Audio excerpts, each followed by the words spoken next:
Hey guys, welcome to a stream. I don't know how long the stream is going to be.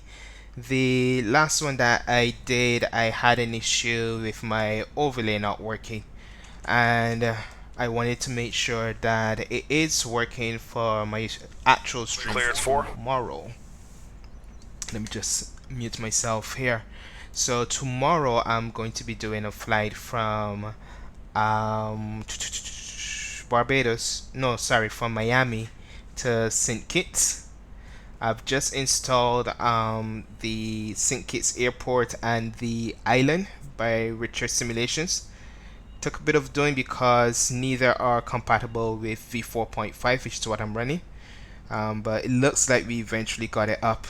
So what I'm going to do is I'm going to take off from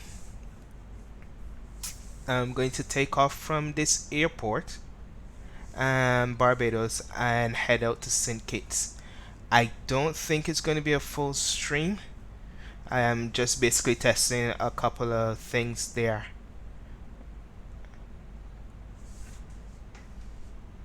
Just check something here.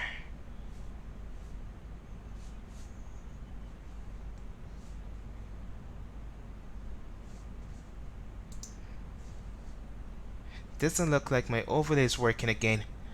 I can't remember if it shows the information when I move or if it's just showing the information from the get-go, but I've got everything set up here and it doesn't look to be working. Okay. Now this aircraft is quite a bit of fun to fly with.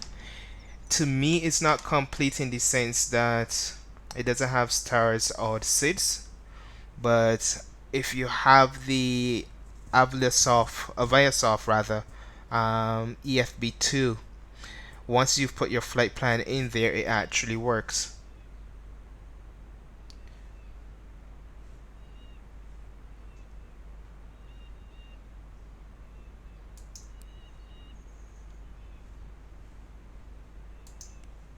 Master on.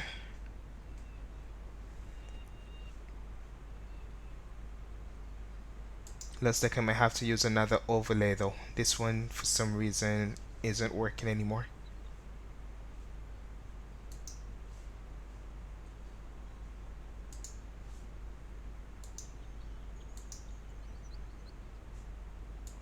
Overlay. Let's try this one.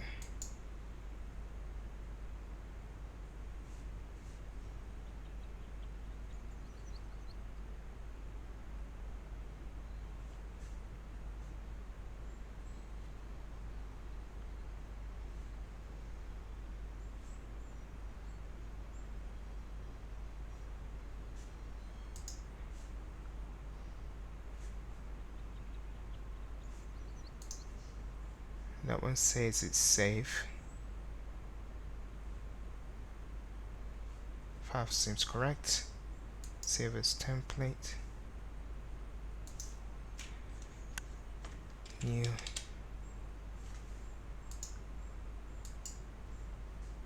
Let's see if that one works.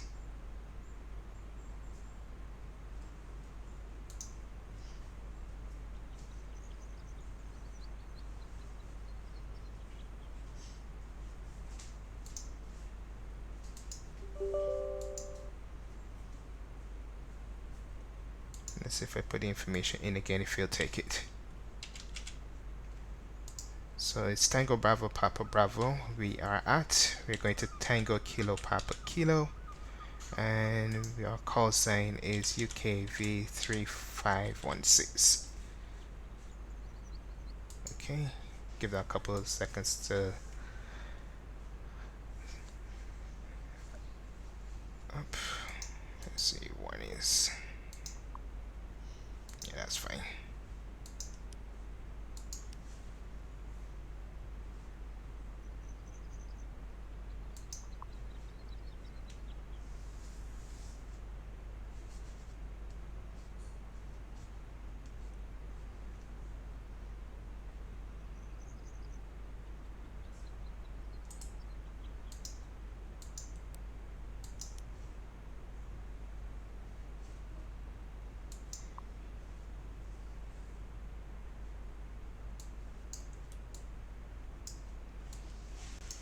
Fuel pumps are on. We just close this here so that they don't slip back down.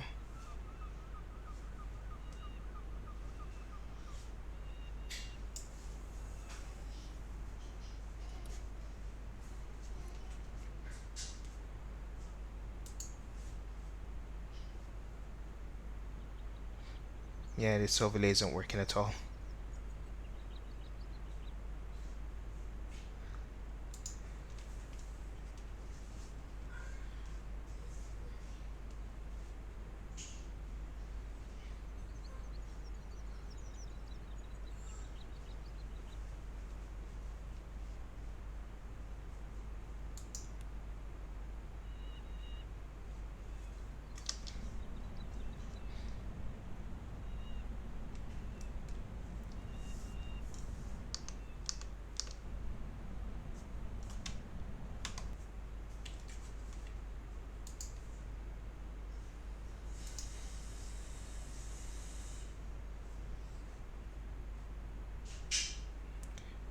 Because of how tall the dash is, I actually have to stand up in my seat to see what he's doing.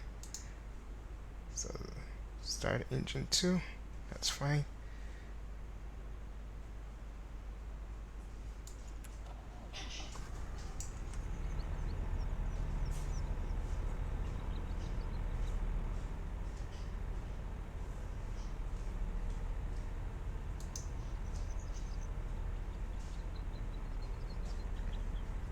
Go for engine 1.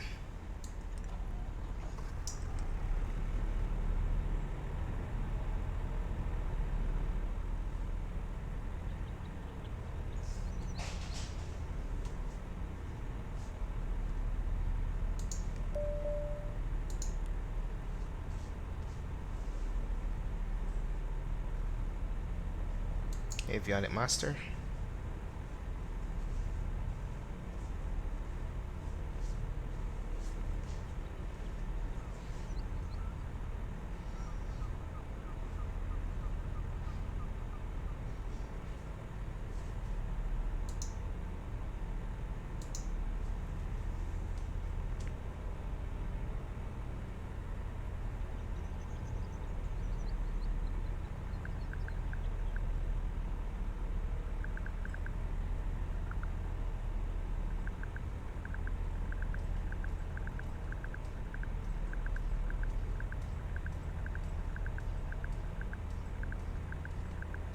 So today we're gonna fly at 10,000 feet.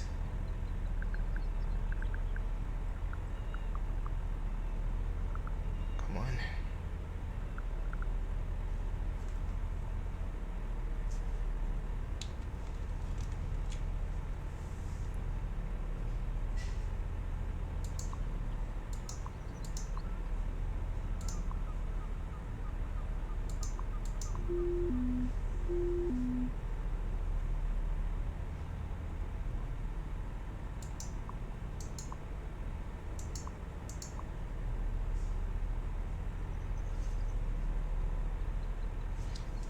Now I'm more of a steam gauge person, so I'm not 100% familiar with the G1000 Garmin. So forgive me if you see me doing anything that is not normal.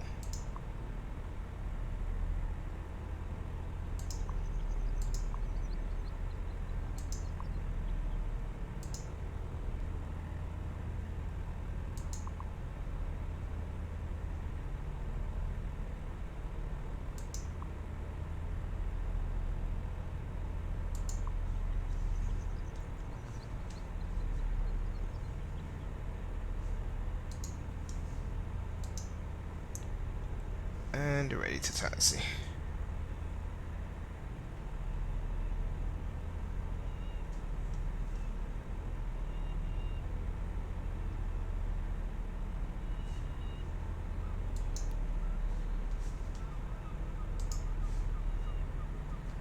Yeah, but my overlay Johnny still isn't working, it seems.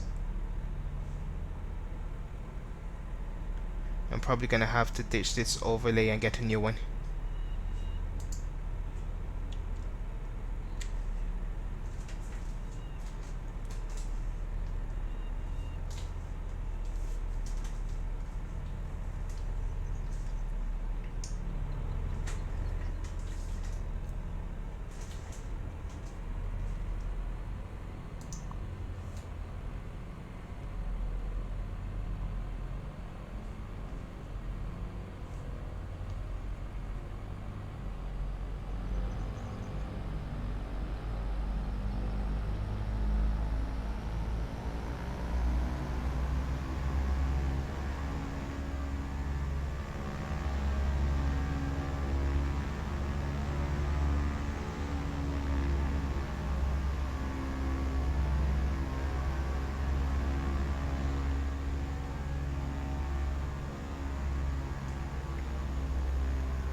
The traction on this aircraft though seems to be a bit off.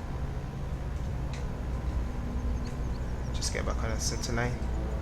It just feels like I have to add way too much power to actually get it going.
Addons traffic UK 3516 holding short runway 09 at Charlie.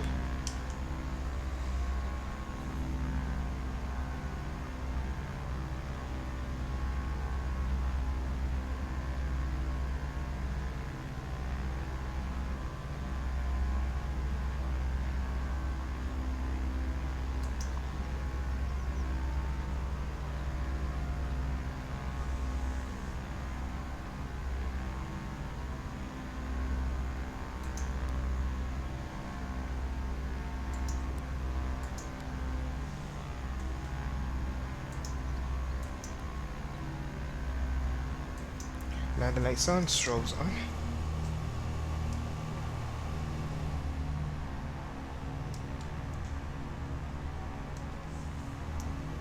Addons traffic UK Skyways 3516 line up on runway 09er.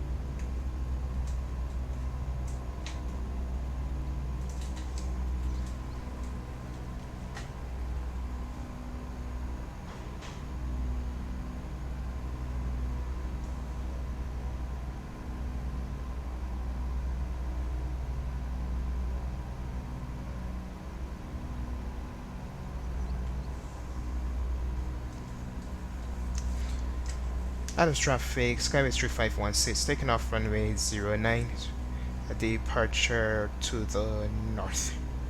Addons traffic.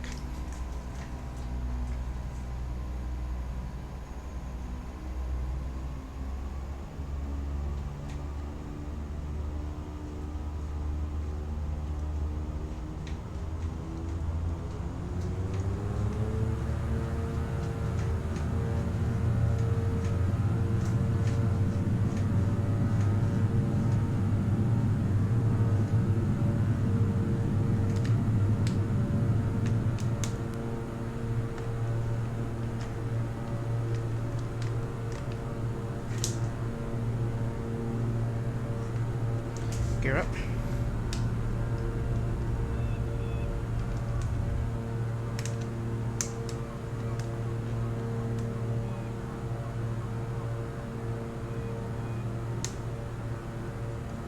Flaps up.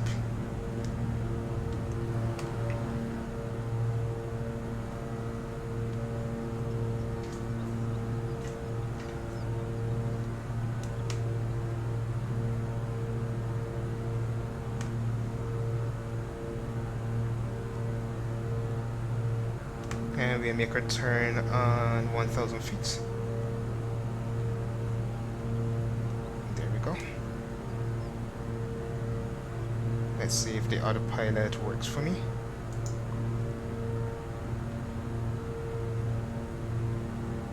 It does.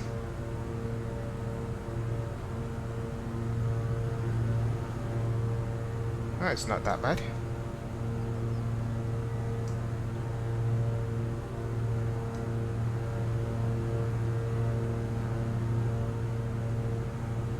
But I'm gonna increase my pitch.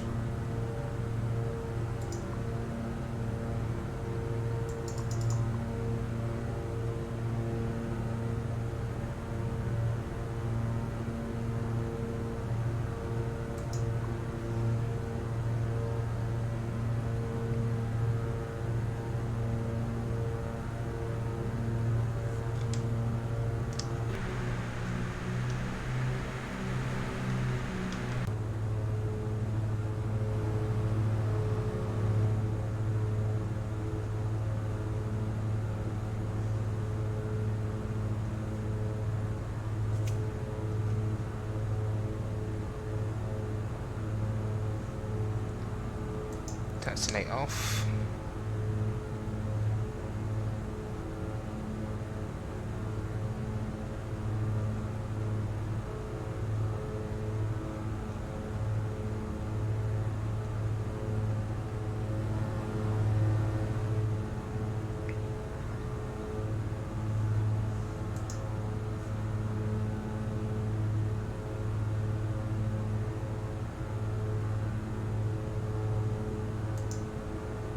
I have damage turned off of it because it's new to me, but you can have damage on. It's by Vertex, VERTX. As I was saying, it's almost perfect for me in the handling, the looks, everything except the Garmin itself. The Garmin it doesn't have stars or SIDS, so to get around that, once I import my complete flight plan into Avaya and I put in my departure runway, my arrival runway, as well as my star, it automatically inserts it into this into the actual aircraft, and it follows the flight path. If you don't have FsLabs, you'll probably have to put all the waypoints for the star and SID into the actual flight plan, and then it would be there. But it's not as complete as, say, the A2A, where you can just go into the GPS and program your approaches and stuff like that.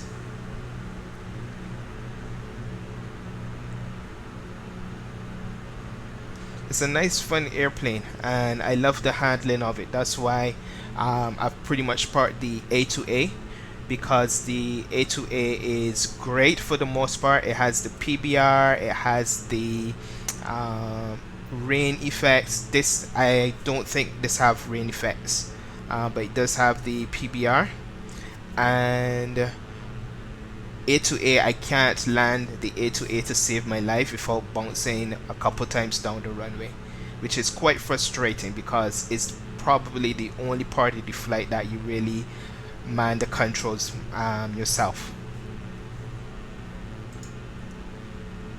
One good thing, no, you're grand, you're grand. One good thing that I like about this, even though that I have the damage off, the physics is actually applied to the pilot as well. So at around 9,000 feet, I'm going to turn on the oxygen. If I don't turn it on, I'm going to be subject to hypoxia. And if I do get hypoxia, even if I am physically putting in the headings that I want to turn to, it's going to be kind of sluggish until I eventually black out if I was starving from lack of oxygen.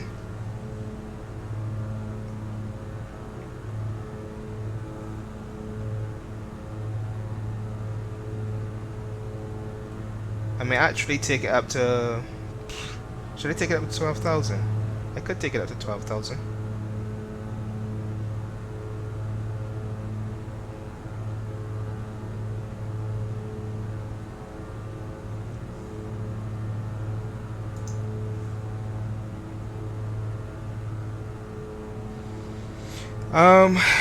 I'm not 100% sure, you know. It's going to be much faster than what I'm accustomed to as it goes with GA. You'll probably be able to get a cruise speed of maybe 180 knots or thereabouts.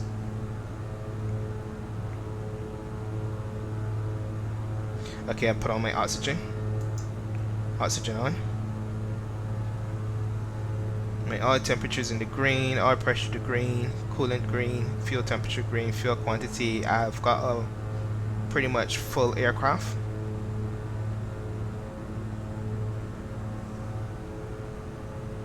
Take off my landing lights.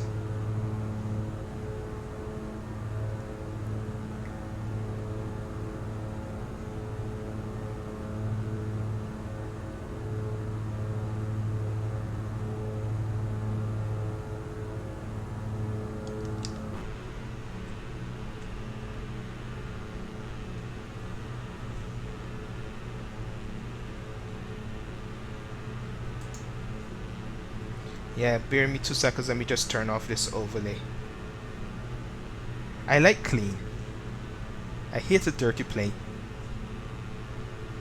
Yeah, I gotta change the overlay, so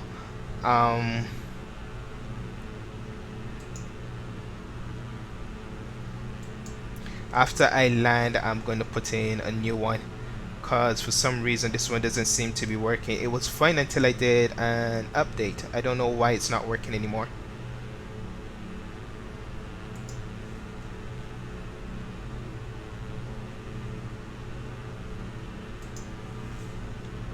One thing I don't like about this aircraft though is how high the dash is.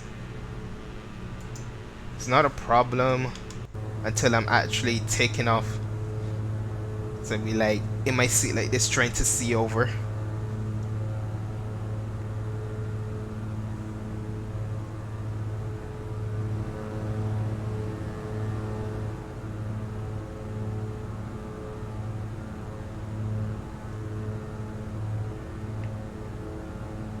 Right now I've got a ground speed of 131 knots and I have 3/4 power in.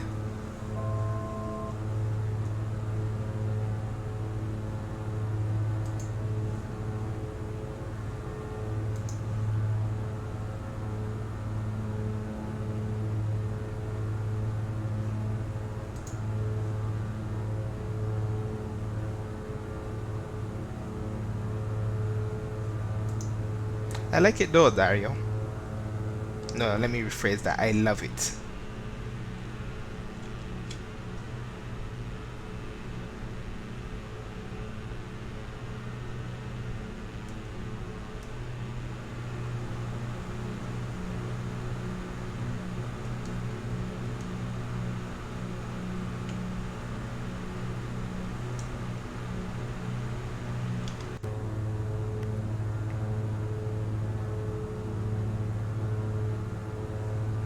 I'm not sure if I have to stop it because it still looks like it's gonna climb.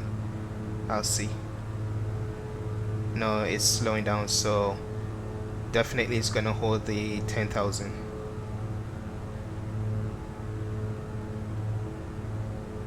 More or less.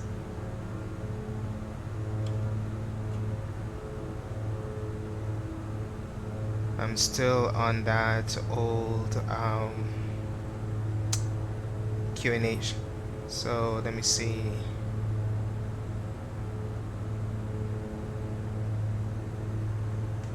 This Garmin is completely new to me.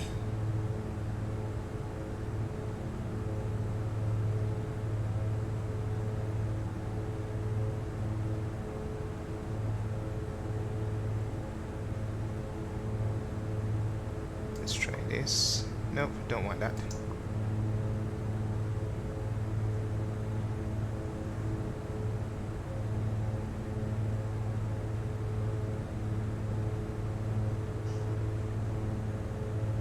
I really shouldn't be flying this aircraft online considering I'm not familiar with it.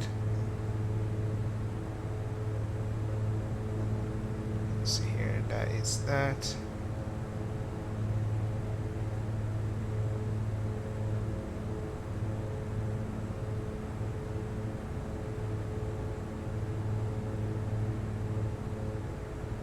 Here we go. That's calm. That's HSA.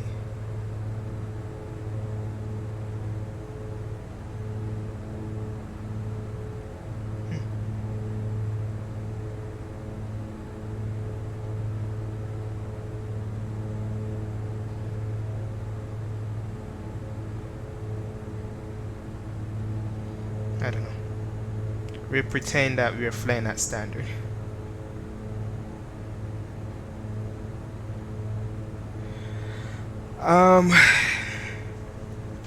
Change since you last flew Dario, ChasePlane has changed a bit. Before you used to have a community where you could download presets from, and that is gone for the time being since they move over to orbits. For the most part, most planes that I have downloaded already came with its preset for ChasePlane, so I didn't have to do a preset itself. What the preset was mainly though for the this view that you're actually seeing here.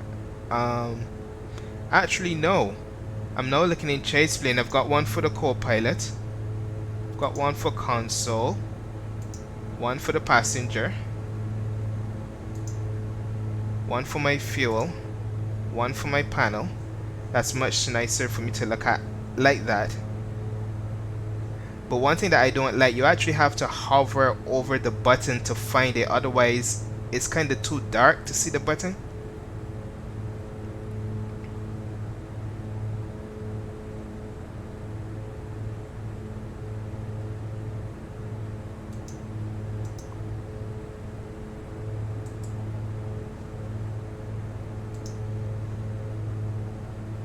Let's see.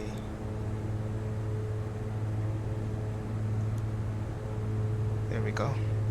It's better when the light is on. Right, so like I said, it's a test flight. I don't know this aircraft. I know well enough to fly and get point A to point B. The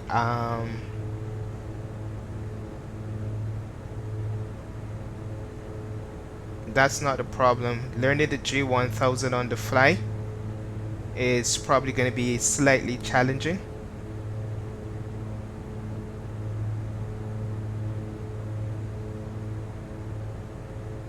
But so far we seem okay.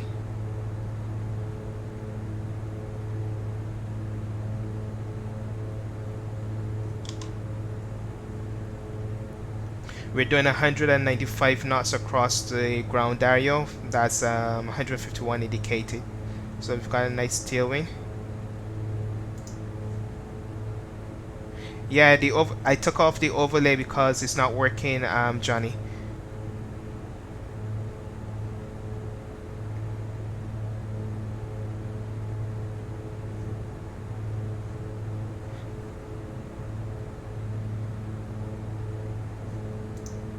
Oh, it's not the turbulence, it's barely just the engine vibrations and the going through the rain. um, I can adjust this to suit, but I just accept. Let me see here. I can adjust this in ChasePlane. That's what ChasePlane is actually giving. It's not actual turbulence. It's just trying to simulate the actual bumps that you will have in the hot air, and the engine vibrations and stuff like that. If it was turbulence, you will see like variations in my speed, which isn't there, and that happens via real term, like we talked about in the last stream.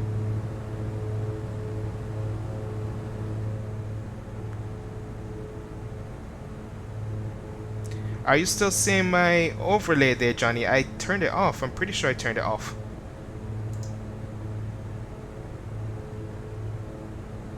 Yeah, I've got the overlay turned off.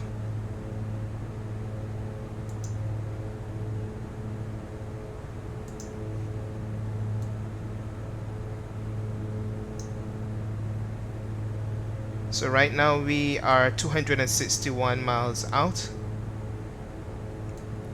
For small aircraft, FsLabs actually tells me when I need to descend.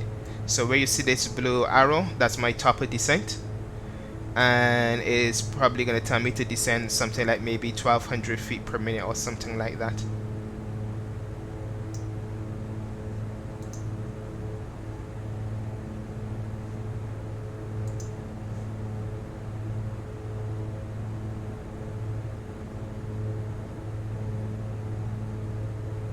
I'm going to St. Kitts. I'm going to test it out. It's just a test flight.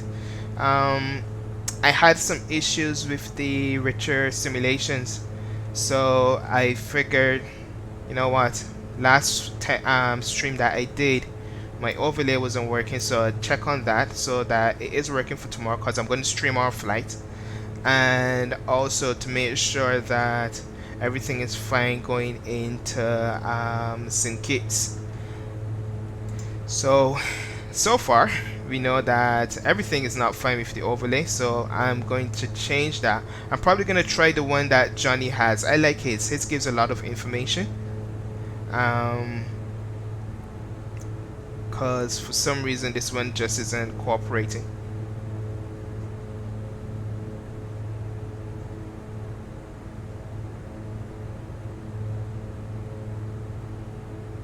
No, the dash isn't a problem with landing.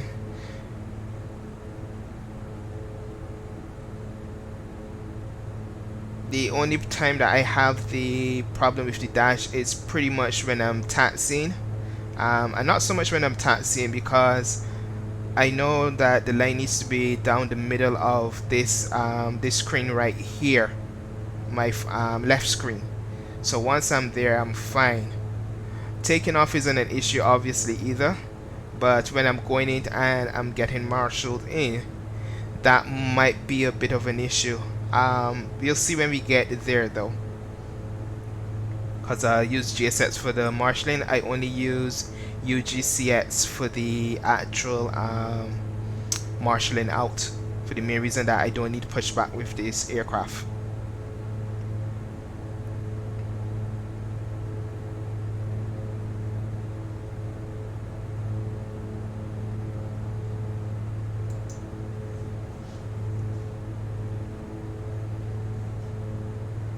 Doing almost 200 miles an hour. That's not too bad.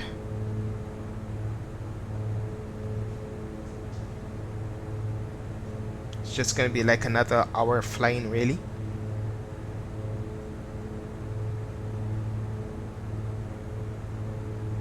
It's a lot faster than the 172, which cruise speed is gonna be around 110 knots. And I can push it some more if I wanted.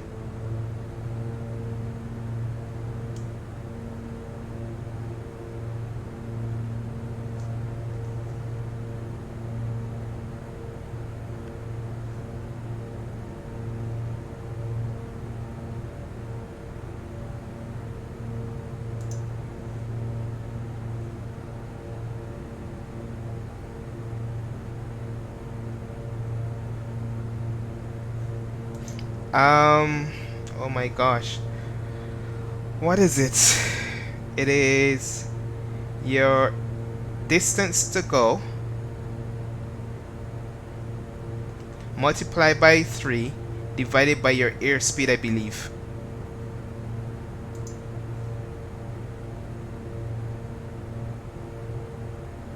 And then you drop the zeros or something to that effect.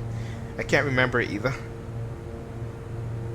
I got complacent where you're flying jets and it automatically does everything for you.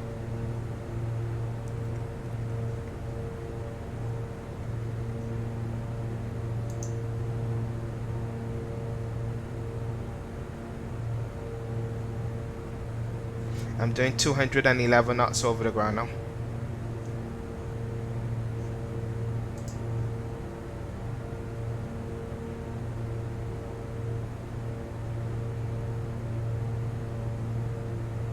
I could also turn around and go back to Barbados if you like.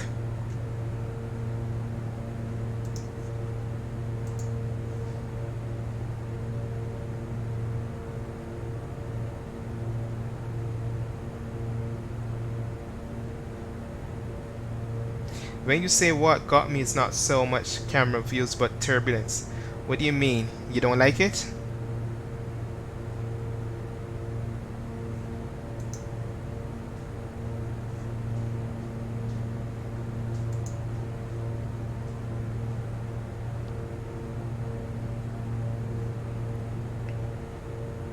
Okay.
I'm just loving the clouds in the sim.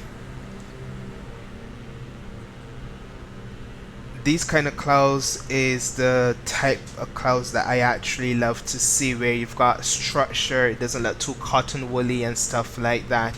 When I'm looking at the ones in FsLabs, I don't like how they're mostly black. I guess people are using like Vision and stuff like that so that the clouds look a bit better. And as it relates to V5, I think that they're a little bit too wispy. Hoping Active Sky should release their final version possibly in a couple of weeks. Both of the weather injection system as well as cloud art. So I'm really curious as to what that will bring. I was doing beta for the for Active Sky at one point, but I realized it was giving a lot of bad discoloration, and I think that got fixed in a hot fix. Give me 1 second, my dog wants to go out. Bear with me.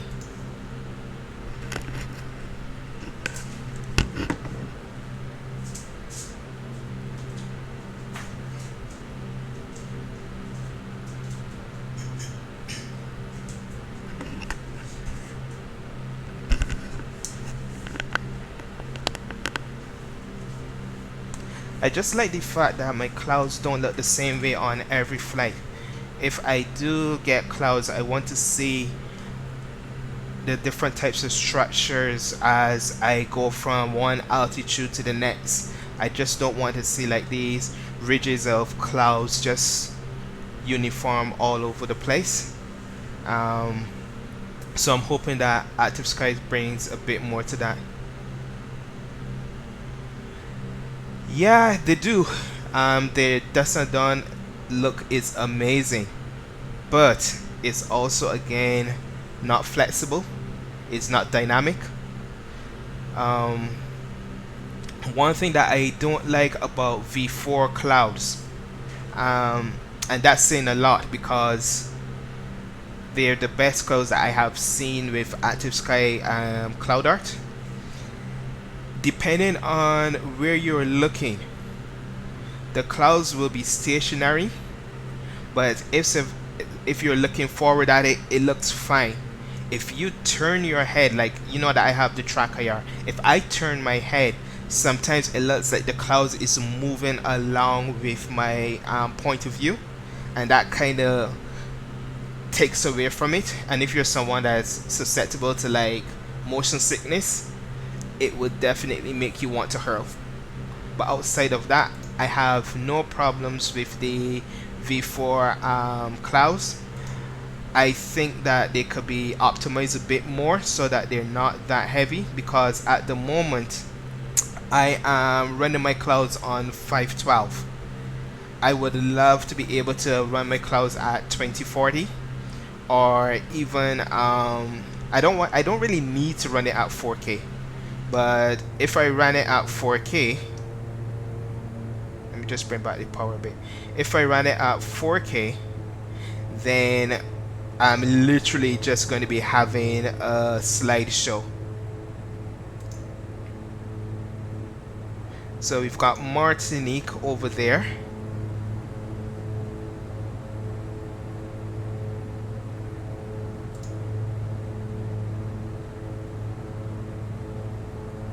So Martinique is going to be the closest one here.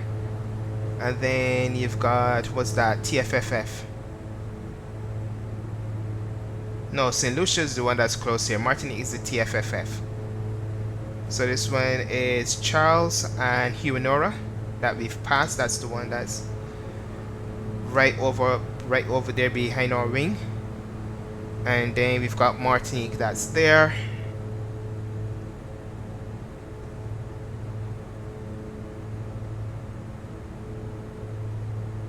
When I did my cross country from Barbados, I went from Barbados to St. Lucia. That was not Charles, it was Huonora. and then from here in order to Grenada, and then Grenada back to Barbados.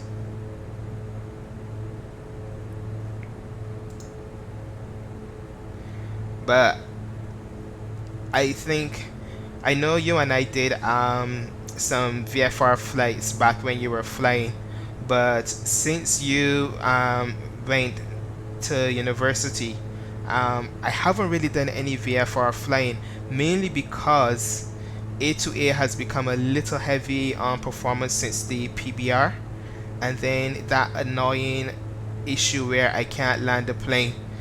I took this out because I was looking for a good twin. Ideally, what I wanted was the Duchess, the Beechcraft 76, because that's what I got my commercial license on. And Just Flight has it both for X-Plane as well as for P3D, and they give you a trial version that you can actually try. How did it feel being over the ocean? Dario, dude, it was amazing. I got a little scared when it was going into Grenada because I was trying to beat the weather, and I'm the kind of person that I don't like flying low. Even at flight school, everybody when they go flying, they fly like around 5,000 feet and stuff like that. When I was going to Tennessee from Atlanta, I used to be up like 10,000, around 10,000 feet. I was scared to go any higher because I didn't want hypoxia to come in. But when I did my cross country, my solo cross country from Barbados, there were two feelings that I had. I was proud. I was amazed, but I was also scared as shit for two reasons. One, I'm accustomed flying with my instructor. If I get into trouble, he takes over the plane from me. I had no one to take over the plane, and if I did get in trouble, and I did get in trouble, but nothing came out of it because obviously you're trained for certain scenarios and you just need to keep your head on. And once you have awareness of what's going on, you'll be fine. What a lot of people do is they, like for simmers, for this flight, I didn't research anything. I just did my flight plan. I got into the plane and I'm flying. I have no idea what my lowest altitude should be if I had to go around the island. These are things that you prepare when you're actually doing real flights in real life. But to me, and I know people are gonna hate me for this, because there's this whole big debate about if it's a sim or if it's a game. Unless, my personal feeling on it is that unless you're using to practice for training, it's a game. It's not a simulator. You can call it what you feel like. It's a game. You're doing it for enjoyment, point blank. And when you are gaming, you're just happy to get from point A to point B. If something should go wrong, you've got FSUIPC, where you pick back up from where you've left off, or you just call it a day and just do it another day. In real life, unfortunately, you don't have that luxury. So a lot of my planning, I took about maybe 6 hours the night before to go over every possible situation. If I had to divert, if I lost my engines, both over the land, over the water, I went over procedures with my instructor. Because the plane is so small and it's not a maritime plane, you have, because and you're doing over water operations, you had to have a life raft with you as well as a vest. There's nowhere to put a raft in the plane except in the passenger seat next to you. So for the whole time that I was flying, I had in my right hand Dude, you have no idea. The whole time for flying, I had my right hand on the raft because I can't swim.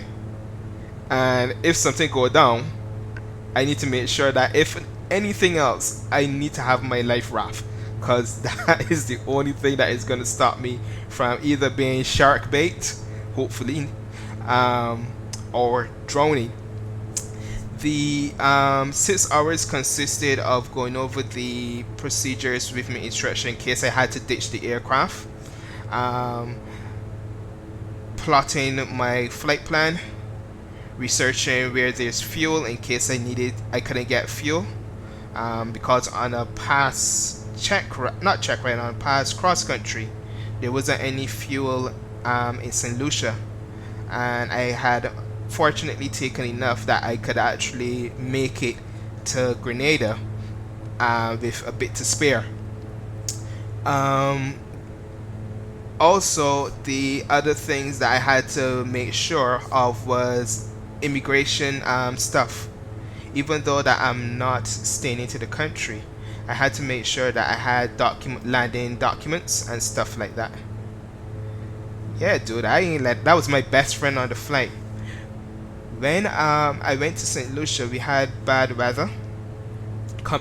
It wasn't over the island, but it was coming in, and I had to make a call if to cancel my flight, try to get out quickly, and hope for the best, or stay in St. Lucia. But the weather forecast for St. Lucia was deteriorating really quickly, so I opted to get out of St. Lucia quickly and go to Grenada. I was supposed to go back the same day, but I wasn't comfortable enough to fly back in that weather because it's a VFR flight. I'm not instrument rated. So when we got to Grenada, the weather had came in on me, and you've got mountains on your port side, your left side. So this side I had mountains, just like how it is there now, and then I've got water on the other side, and basically I was just looking for opening in clouds to get through. And I remember ATC had cleared me to land, and I was like, what you mean clear me to land? I can't see jack. I couldn't see the runway. I couldn't even see beneath me because I had got into clouds.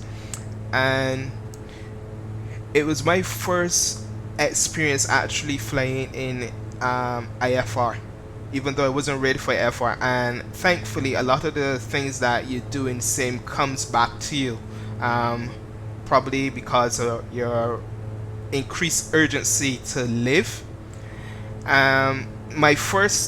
The first thought that came to me was that the plane, to rely on my senses. Obviously, I'm not trained for IFR, so it's a natural process to rely on your senses, and that's the worst possible thing that you can actually do. When I look at the instruments, what my ears were telling me, what my feelings and my senses were telling me, was in complete disagreement with what the instruments was telling me. The instruments was telling me that I was descending. It wasn't too bad, but it was showing me that I was descending enough that if I kept that rate up, I was going to either hit water or hit ground before I actually get to the runway.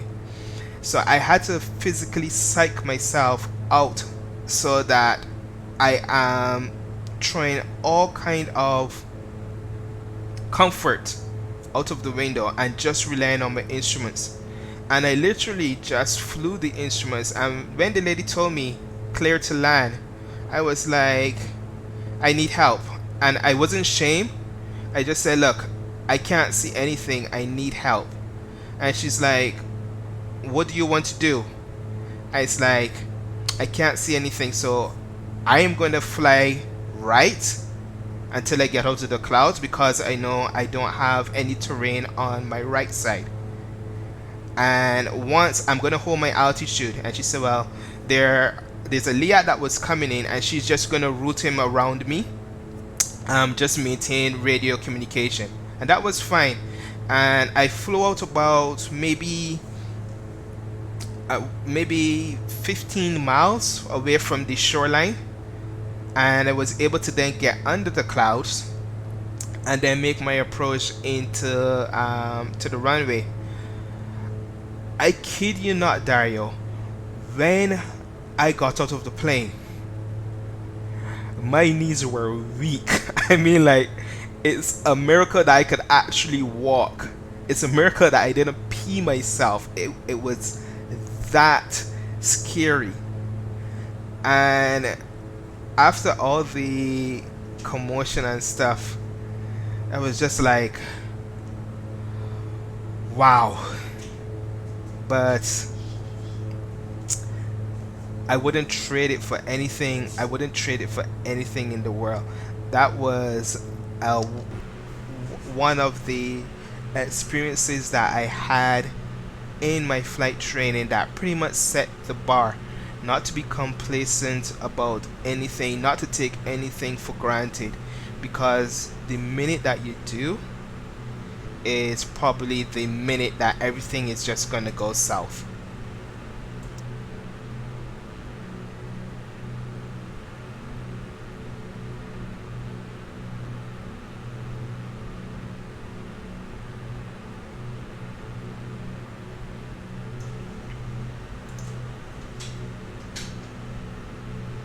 It's just one of those things that happen. I mean, like, people, it's easy for people to say that when you're on a VFR flight plan, maintain VFR rules, and on paper that's all fine and dandy, but the weather can be so unpredictable. Even if you check the weather before you leave, the weather can be so unpredictable, and it can move so fast.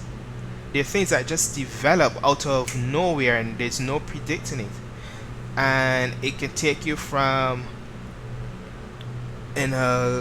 from your zone of comfort into completely uncharted terrain by you. And that's why I always tell people, look, when you are flying, don't care how many hours you have under your belt, never get complacent. It doesn't matter if you got 10,000 hours, it doesn't matter if you've got 500 hours. We all die the same way, we all get into trouble the same way. So treat things with respect. I've taken up planes in flight training, and the plane started doing stuff when it wasn't at the airport, and the flight school is like, bring the plane back, and I'm like, no, I'm not flying it. And they're like, bring the plane back, it's fine. It's like, no, you send someone else and get the plane, because at the end of the day, there's two things that can possibly happen. Worst case scenario is that you die. If you die, the plane is insured, they're gonna get the money for the insurance. So that's a non-starter. And the second thing is that if you don't die, you can probably, anything that happens with you goes against you. So if you damage a plane, that goes on your record. Whether it's your fault or not, it's on your record. It goes off after a while, but there are situations that you just don't want to get involved in if you can. And I've seen people that have taken up planes and they haven't even think twice about taking it up, and I'm like, I ain't taking up that plane.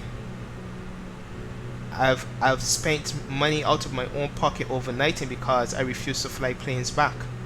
Send someone else from maintenance over.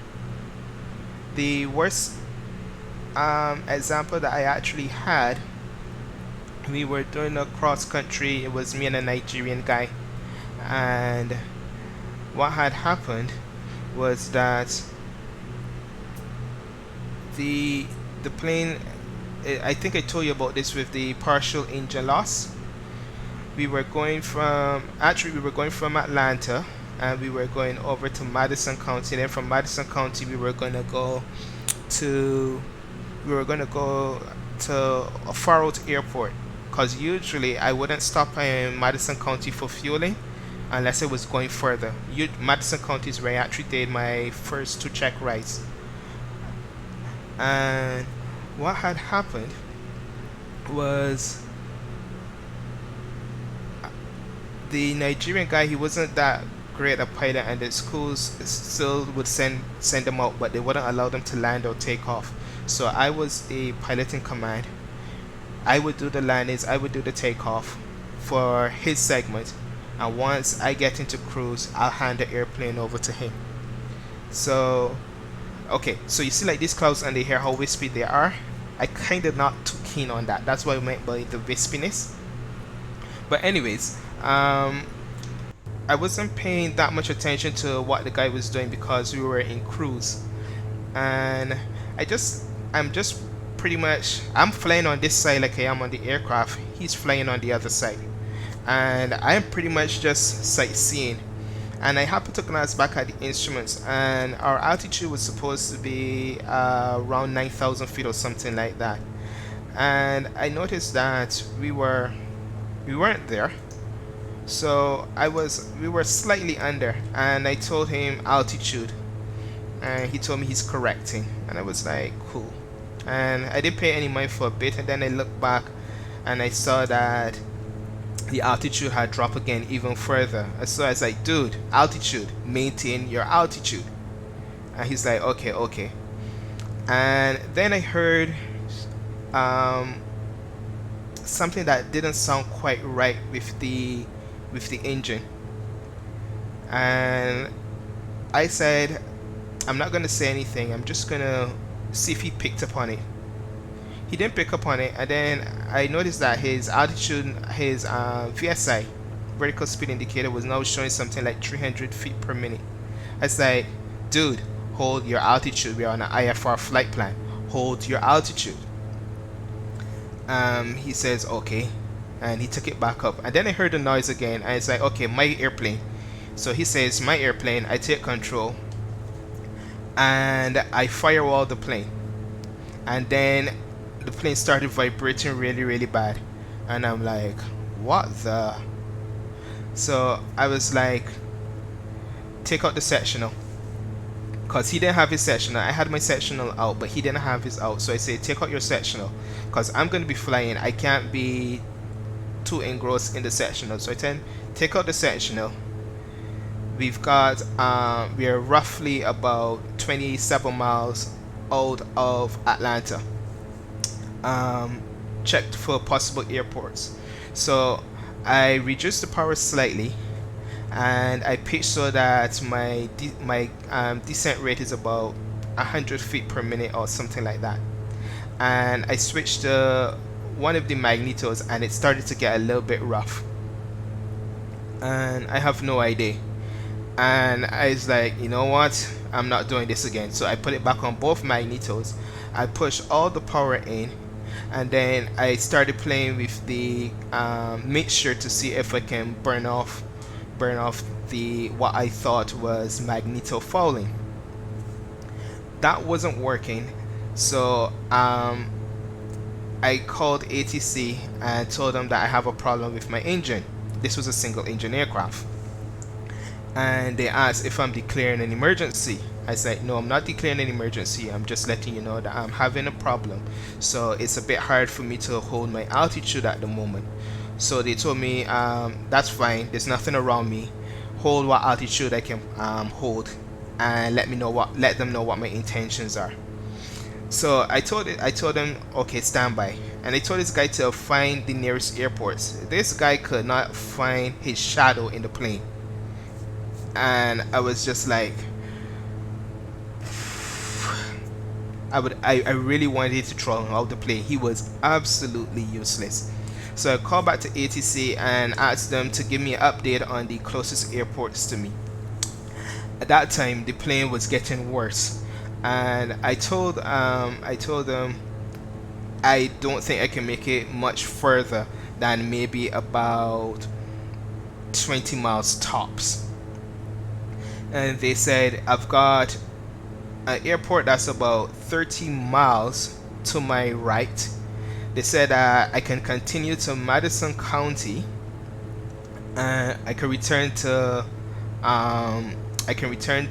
Georgia, which was about 27 miles back behind me, and then they told me that there was a little old army base, abandoned army base now, that I could land at. Yeah, I had a passenger, but passengers are usually more helpful. This guy was so calm. I think calm is the wrong word, because he didn't grasp that he was actually in danger. So I told them that I'm going to go for the army base, and they told me, well, I'm a little bit high, descend down to 3,000 feet, and I told them negative. I'm going to hold as much altitude as I can until I know I can make it to the airport, and that the airport is safe to land. So they said okay. So I make my way to the airport. I keep adding power to see if it would be fixed, and at one point it started behaving as I would expect normal. And do you know, this guy looked at me and said, oh, the problem is fixed, we can tell them not to bother and go on to Madison County. And I look at this guy like he was a Martian. It's like, are you insane? What happens if I pass this airport and it happens again halfway to my destination where there's no airports? He's like, I don't think it will happen. And I'm like, and that's why you're not the captain. My rules, jump out if you got a problem with it. So I descend, and when I got to about 5 miles to the airport, I was still too high, and ATC says you're too high. I say, yeah, I recognize that, but I still need to make sure that the runway is suitable for me to land. If there's animals or anything on the runway, I'm in trouble. So I told them my intentions is to land at the airport, call fire services and have them waiting, and I am going to land long, and I'm going to land fast. So literally, I took up the whole runway. This is a runway that's about maybe 6,000 feet. I'm flying a Cessna 172, and I literally used the whole runway. I didn't touch down at the bottom of the runway. I touched down like midfield of the runway, and fire services was waiting. I didn't need them. I taxied in and I parked the plane, and I was so scared that I even forgot to close my flight plan, because I parked the plane, I sat down, I just like, what the hell just happened? And about 20 minutes after, I get a call from the FAA asking me if I had an accident or something like that, because the pilot on my flight plan, you've got my details and stuff. They knew who the pilot was and stuff like that, so they have my phone number. And I was like, oh shoot, I forgot to close my flight plan. So they closed the flight plan for me, and they told me if I wanted to file a report and stuff like that, and I told them no, because I didn't declare an emergency. And that's one of the reasons why I said I didn't want to declare an emergency, because you got to do all that paperwork and stuff. So plane on ground, this guy is telling me, but oh, we could have gone on to the airport. And I'm like, you're insane. You're gonna kill yourself, and worse, you're gonna take people with you. But anyways, after all that, I called the school, and there's this desktop pilot, the owner of the flight school. He's like, did you do this? Did you do that? I'm like, dude, I'm trained for it. I did all of these things, and there was a problem. He's like, you didn't set the mixture properly. I was like, that is not the case. He's like, bring the plane back. I was like, well, if you think that I'm gonna bring that plane back after that, you really smoking something. And he said, well, he's not gonna pay for us to stay in a hotel. I was like, that's fine, but you're gonna pay for somebody to bring the plane back. And I paid a hotel for me and the Nigerian out of my own pockets. And he sent one of the mechanics out with another pilot, and this is gorgeous. And pilot that he sent out was an instructor that didn't like me. I didn't like him, and we didn't hide that. And he was like, "You're just overreacting. I did a run up on the plane. The plane is fine." I was like, "That's great. I'll take your plane, and you can take that one back."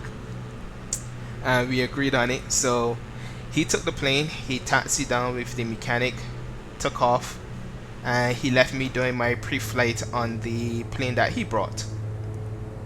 And I'm like, I'm going through everything on this plane because I don't want a repeat of what happened.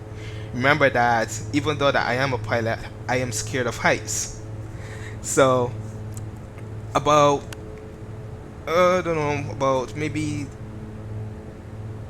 15 minutes later, I'm taxiing down. I'm making my calls because it's an unmanned area, so you make all your calls like how you do on VATSIM, your call sign and what your intentions are.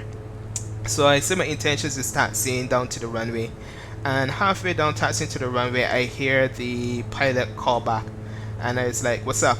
He's like, "He returned for landing." And I'm like, "Oh, do tell." No, we've got 144 miles to go, 114 miles from top of descent. We're now approaching TFFM, whatever that is. We've got Basseterre that's going to be behind it, so TFFM is directly ahead of us. Basseterre is over somewhere behind it. And then you've got Point Peter, that's Guadeloupe, a little further ahead. And then after that, we've got on our route, it's St. Vance Wingsforth Armory, Nevis. Let me just put back up. Oh, you can see it there, yeah. I thought I had closed off the EFB.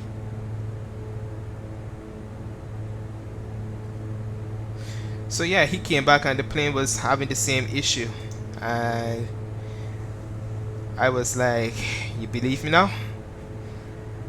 But this is the same plane. I said all that to say this. This is the same plane that if I had paid that Nigerian any mind, this is the same plane that we would have probably crashed, and we would have done some serious damage to it and ourselves possibly. And that's why I said that you have to have a healthy respect for flying. Don't laugh at me not being scared of heights, okay? I am the first to admit it. I hate heights. But you must have a healthy respect for planes. A lot of people think that planes are perfect and nothing can go wrong. I think the opposite. I look at every possible plane as a potential issue that's going to happen en route. You can't park on a cloud. If something goes wrong, there's only one way that you're going, and that is down. And the only control that you have over that is how you get down. You can either come down like a rock, or you can come down gracefully.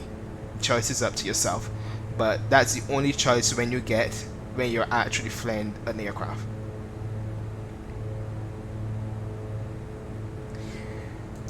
I don't know. There was something wrong with the engine. It was something that couldn't be fixed in the air. I just avoided that plane for the rest of my flight training, but I don't know exactly what was wrong. Check this out, Dario.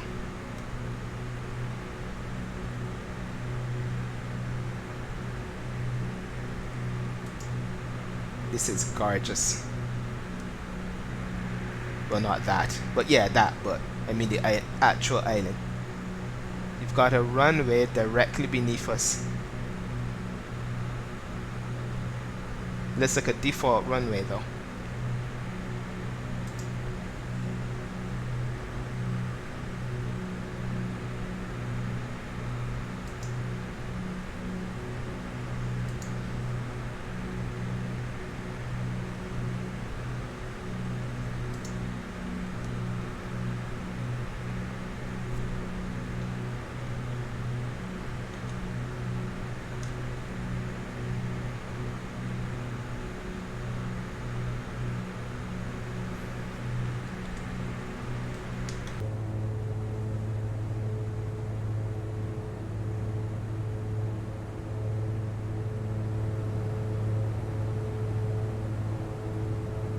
This is what you call real flying, where you're low enough to really appreciate how beautiful things are, but high enough that you're high, I guess. The CMV5 looks much better, but yeah, it's decent.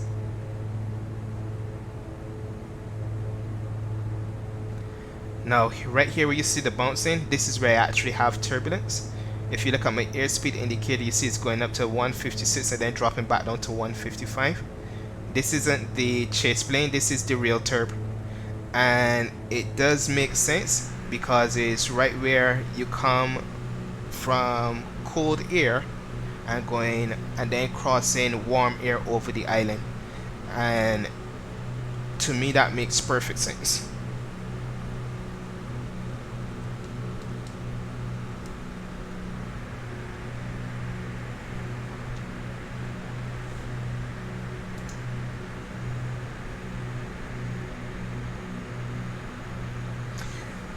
A lot of the airports will be in detail. There'll be some that wouldn't be as much detail as, say, for example, taxi to gate and flight beam, but there are a big number. I don't remember the exact number they said, but there was a big number that they said was going to be very what's the word? I don't even know the word I'm thinking of. Very detailed is what I meant. The mountains, yeah. All the airports won't be as detailed. There will be a replica of what it would be in real life, like from far off. But you'll find that there's some that wouldn't have the flight beam attention, if you will. You see how the plane is doing? This is actually real turbulence. This isn't ChasePlane.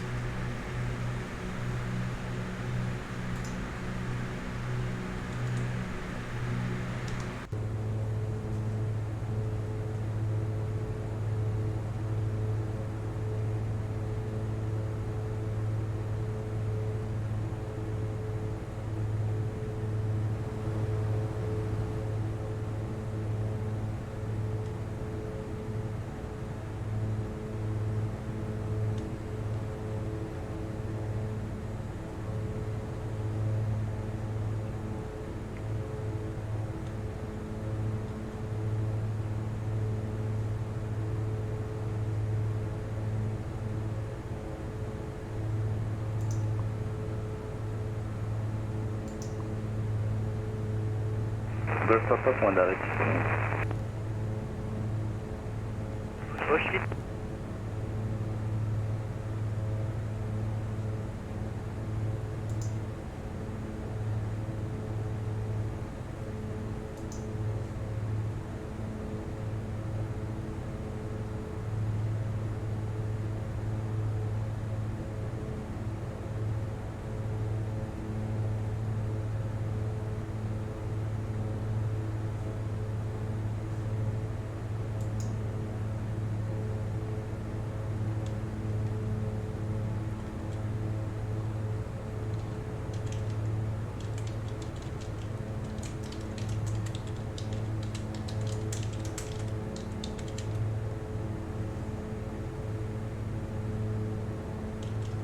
Un, deux, Abdullah.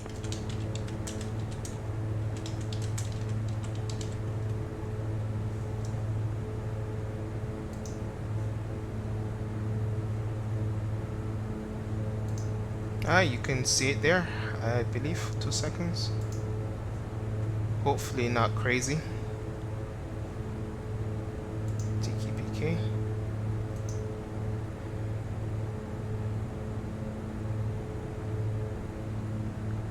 Winds straight down the runway at 16 knots. Yikes. We got fuel clouds down to 2,300 feet. That's fine because the altitude is 167 feet to the airport, the elevation rather.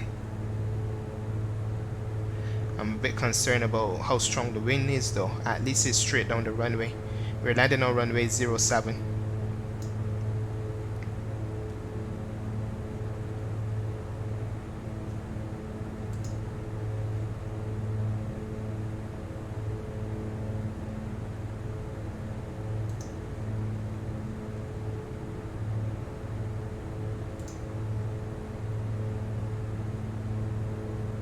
just a few clouds in the area of St. Kitts.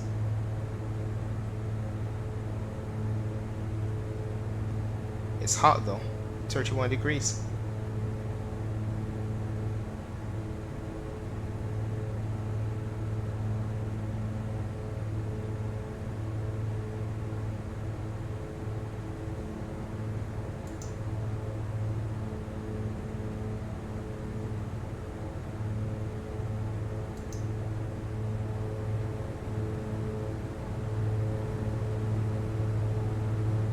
Isn't that nice?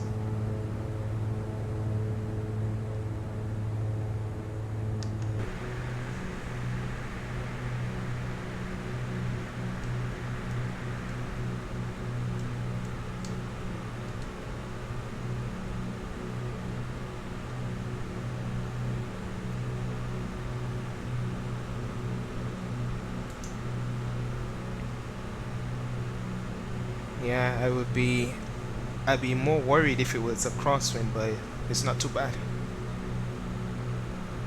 Yeah, I've still got a few miles to go.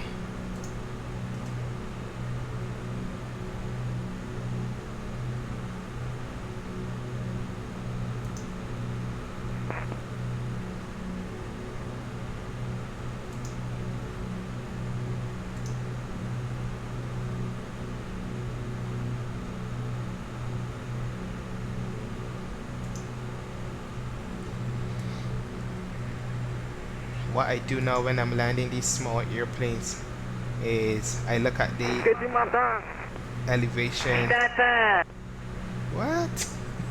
I look at the elevation of the airport to help decide when to do my flare. It's the same HD mesh that we use. I haven't changed that.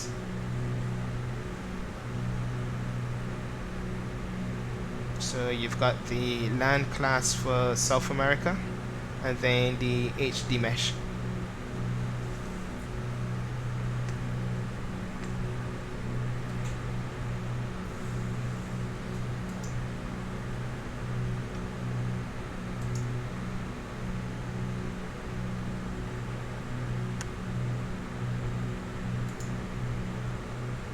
I was telling you earlier about FS economy. FS economy is what made me get in love with GA flying, because I look for where there's money to make and then I fly to that destination, and you see some you get to discover a lot of the orbits airports if you have them. I know I was doing a couple in New Zealand, and some of those airports are crazy.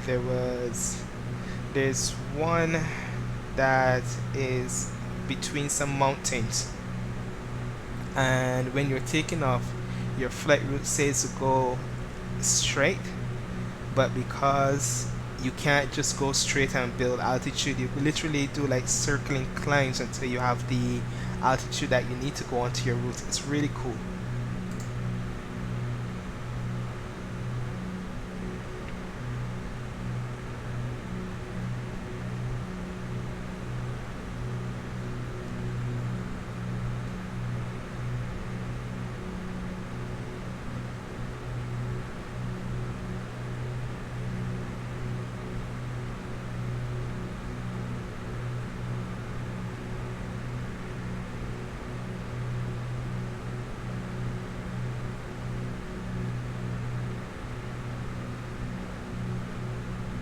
I miss FS passengers. I love that. There's something now called self-loading cargo that people use, but I don't think I'll get it. It's not expensive. It's like £12 or something like that. But I think I'm past the FS passenger stage.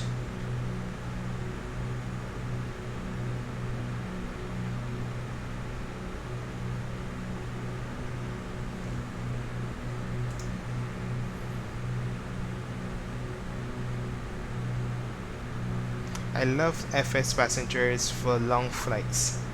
That was nice. Well, I used to purposely go into the war areas so I can get more flights. I think FS passengers' main letdown was that it wasn't it didn't really give you goals. It was just your only goal was basically to get to your destination and not piss passengers off. But you've got the companies, you make your companies, you make money, and then you make money, you make money, you make money. It gets a little bit boring after that. But I did love making the passengers scream sometimes, especially when you're in bad weather. You get a little bit of turbulence and and it's like, seriously, just give them some more alcohol.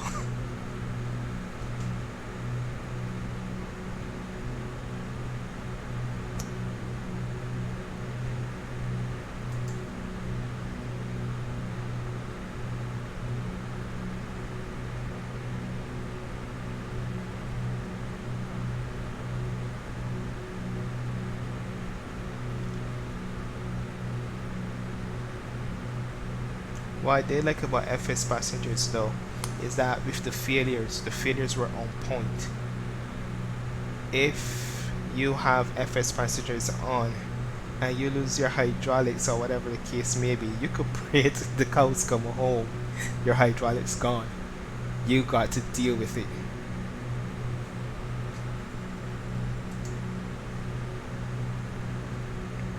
Yeah, they are. Just keep giving the alcohol. Alcohol makes everybody happy.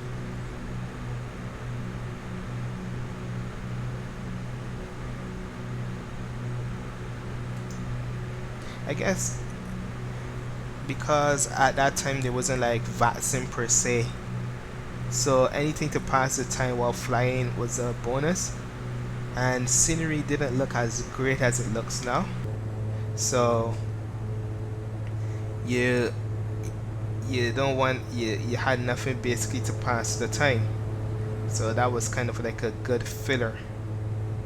But I think it's to get something similar to it now is just too gimmicky. I can't be bothered with all of that.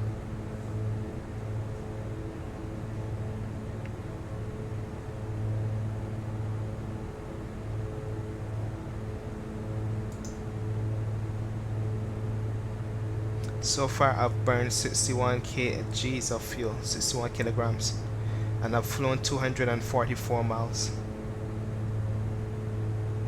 I've been flying for 1 hour and 24 minutes. And I said that I won't do a stream this long ever again.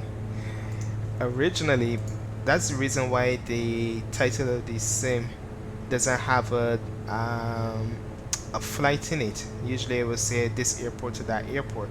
I had just literally planned to take off, see if the overlay was working, and then continue the flight, but not online. But then you guys came on and it was like, yeah, I'll stay on for it.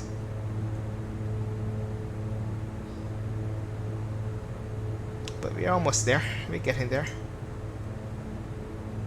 Doing 200 knots across the ground, 202 knots, so that's not too bad. I've got a 20 knot tailwind.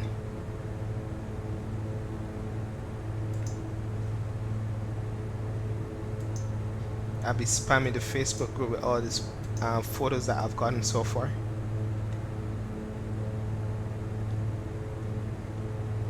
Let me just adjust my camera again.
Yeah, I was planning to just do circuits, but I wanted to also see what I was doing around that I couldn't get the autopilot to work. And silly me, I didn't choose GPS, but I did on this flight, so I didn't really cock up for the departure. Man, I've got so much screenshots from this flight so far. I was just thinking, look, it's the only time that I'm moving slow enough to take so much photos, because with the jet, the only time that I'm really taking screenshots is when I'm actually either just taking off or on approach. And even on approach, I don't do it because I move so fast that I'm more worried about being too high or too low or not lined up.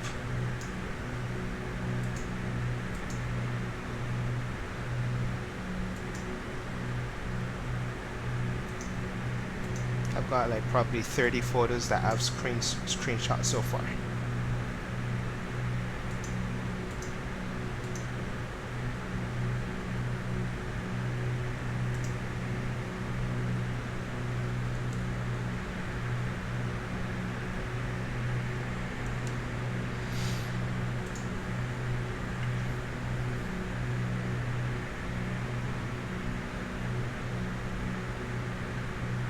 $40 miles before our top of descent. We've got 70 miles to go. We're getting there.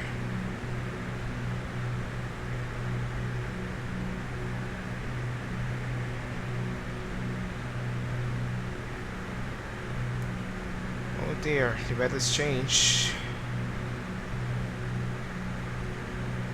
It's variable now between 80 degrees and 120. Still not too bad. And a variable from 7 knots.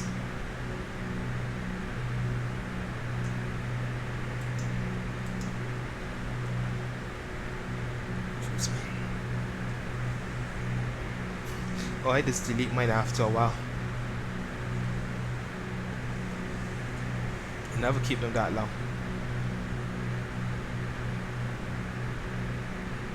3,000 screenshots is a lot. Are you still keeping them?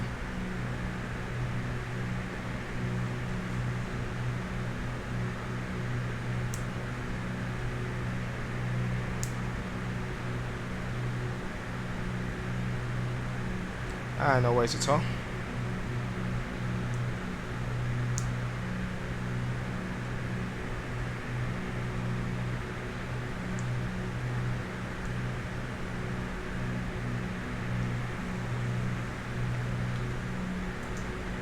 Let's plan ahead. Runway 07. Or now 07. Set flight plan. What? Oh, that's for and great. Jesus. Auto. I wasn't paying attention to what I'm doing. Flight plan. Clear flight plan. Create flight plan.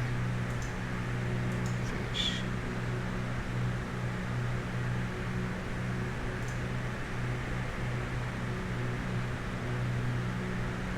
And let's go direct to where am I? Brno. Select.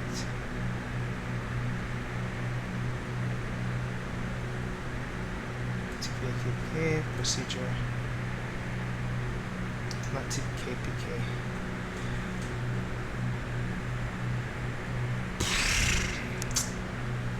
Direct to TKPK.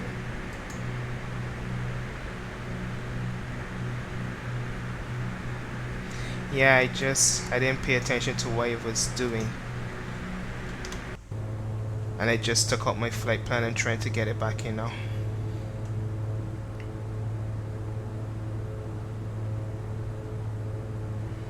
let's see here.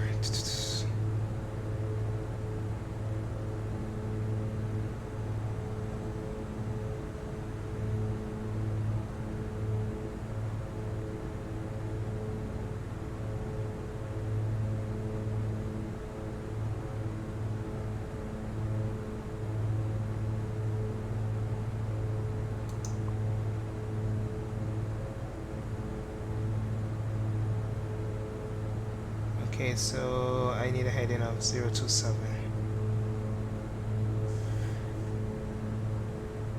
I just completely botched it. Where's that GPS button that I was looking at earlier?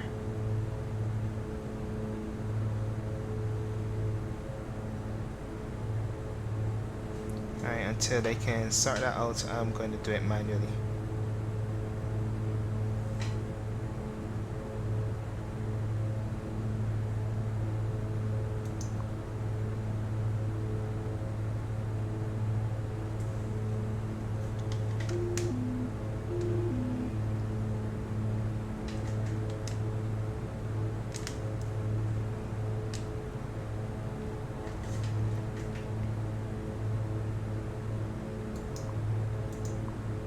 There we go.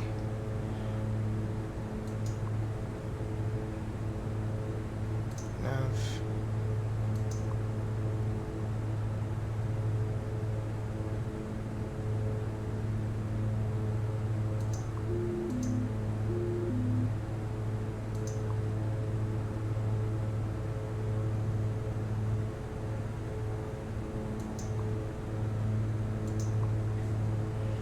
Alright, that's not working.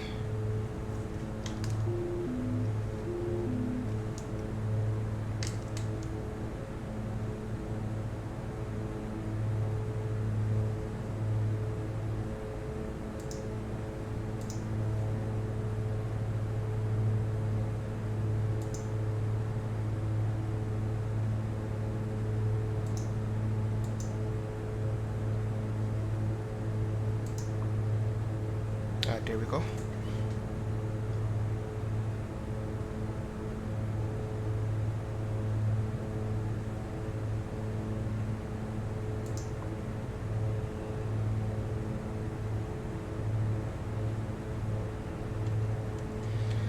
This is the thing about of yourself. If you're not paying attention to where you're putting in your approach, it assumes that you're looking to divert. So when I thought I was putting in my runway for St. Kitts, I was actually putting in a runway for Antigua. So I literally told it that I am going to be flying to Antigua, and the plane just veered off because of that.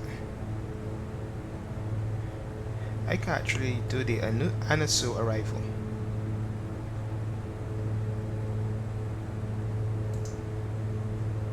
To make things interesting.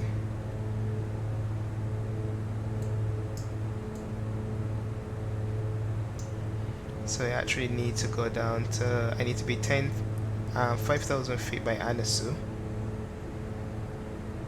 Alright.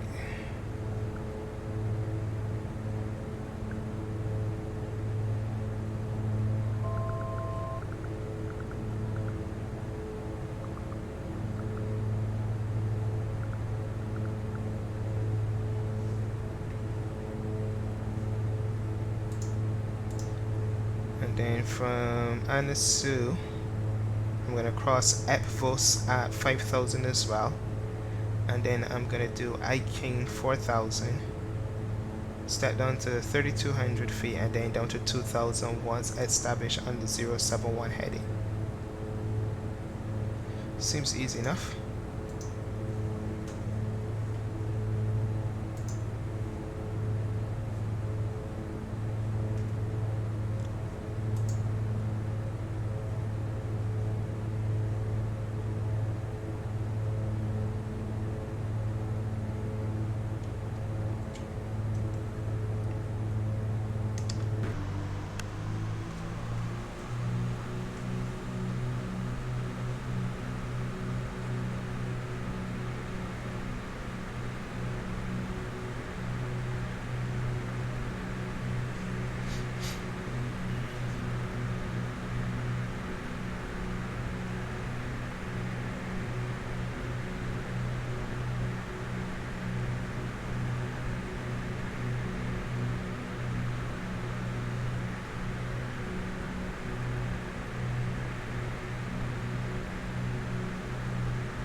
Alright, let's start descending down to 5,000 feet.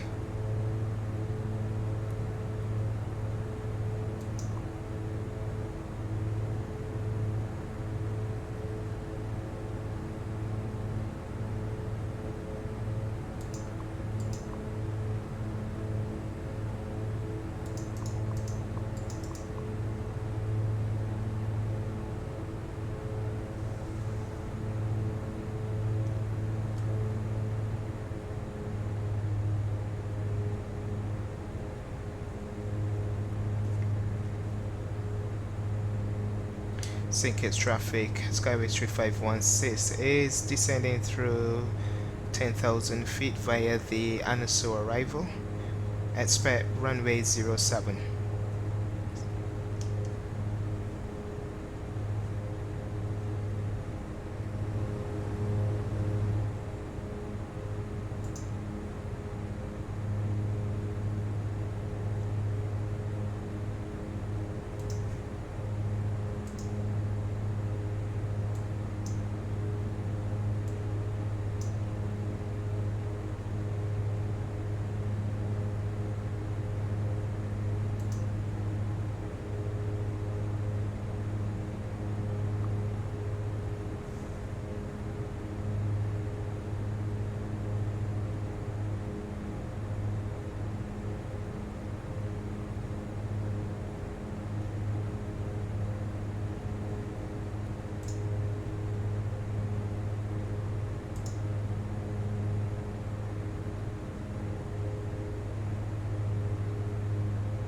Okay, get it out of the way.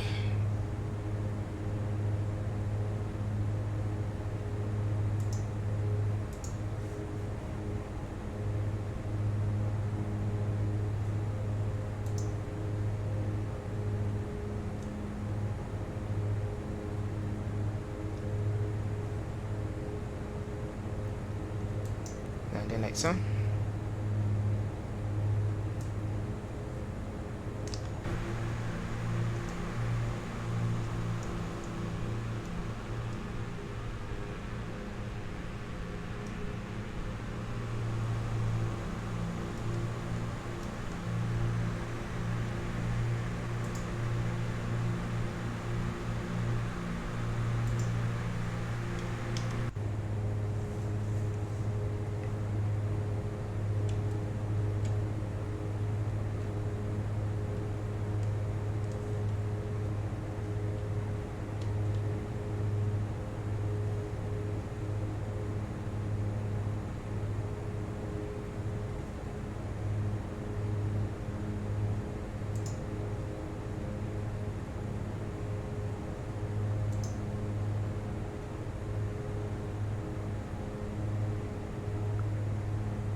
Syncate traffic, Skyway 35160, sending through flight level 070 for 5,000 via the Anasu arrival. Expect the runway 07 for the arrival runway.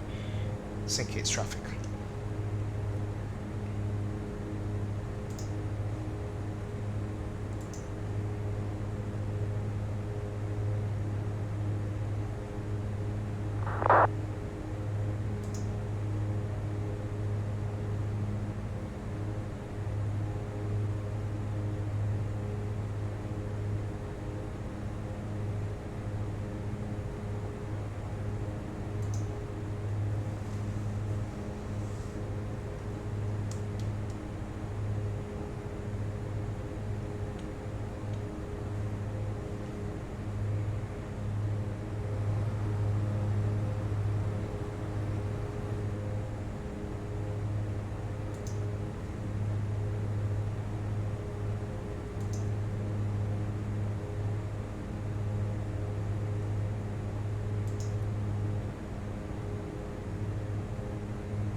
Guys, we are 31 miles out, so just a few more moments and we'll be on the ground.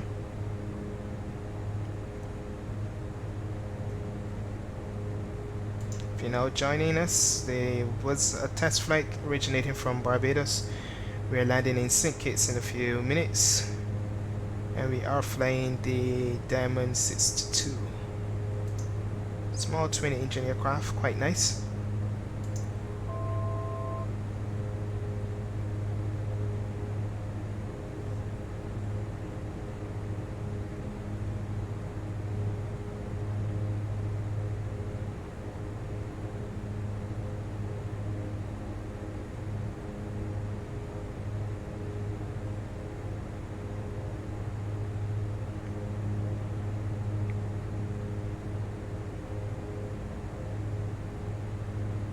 Now down to 4,000.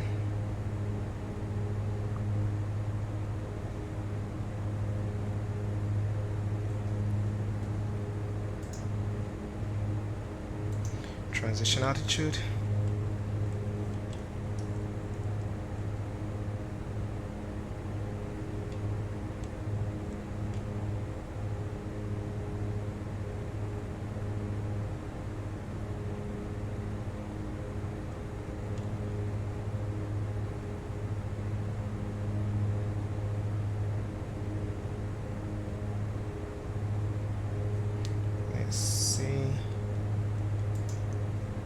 Altimeter is 1014.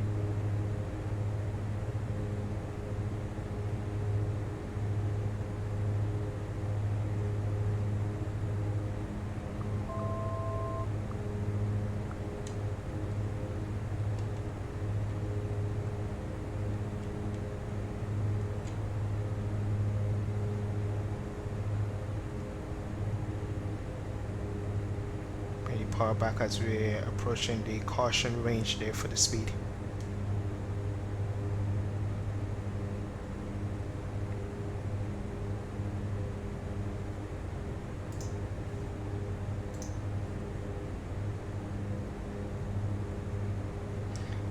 Yeah, I messed up a bit a few minutes back.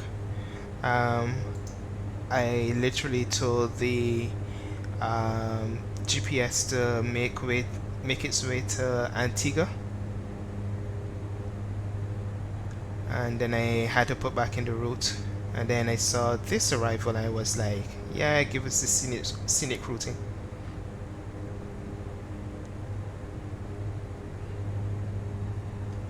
We're gonna level off at 4,000 until that next waypoint. Once we pass its Iknig, I'm going to descend down to 3,200 feet.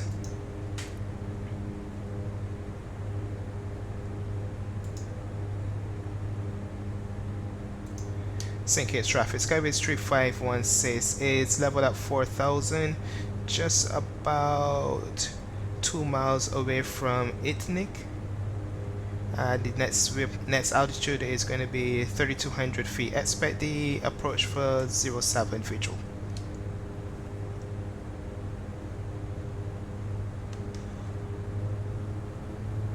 And I love how the sounds is in sync with what I'm actually doing.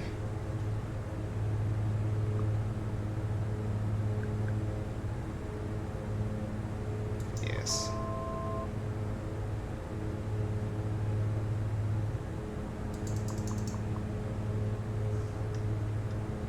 Which is a problem. Even with Majestic, sometimes you find like the sounds aren't in sync with props.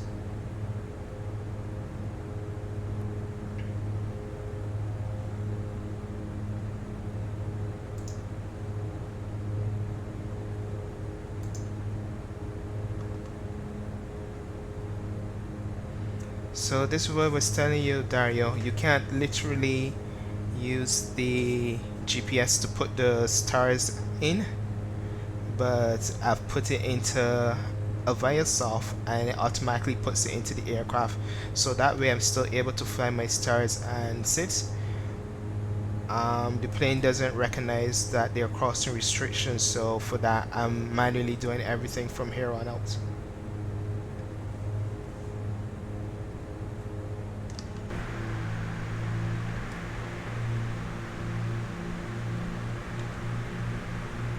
And we're back in the soup.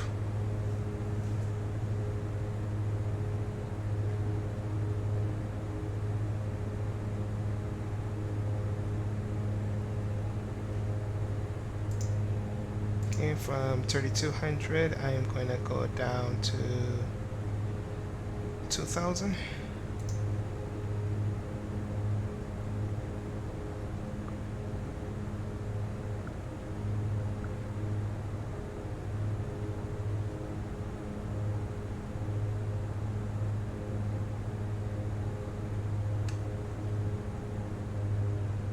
And I've got the runway in sight there.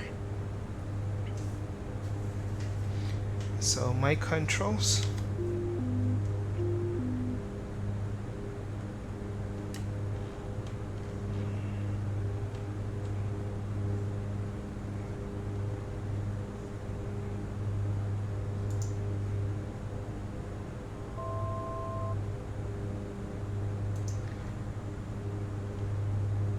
I just had the runway and I lost it.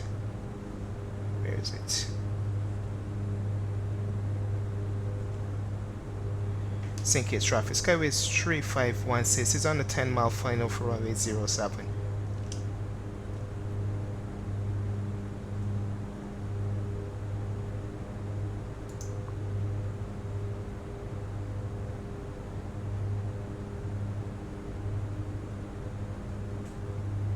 Ah, there it is.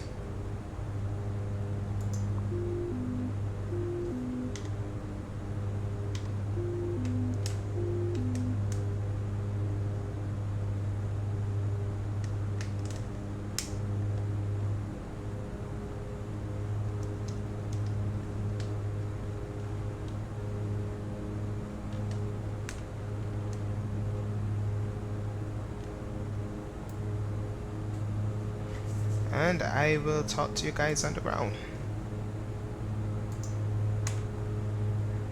Wind is 080 at 15 knots.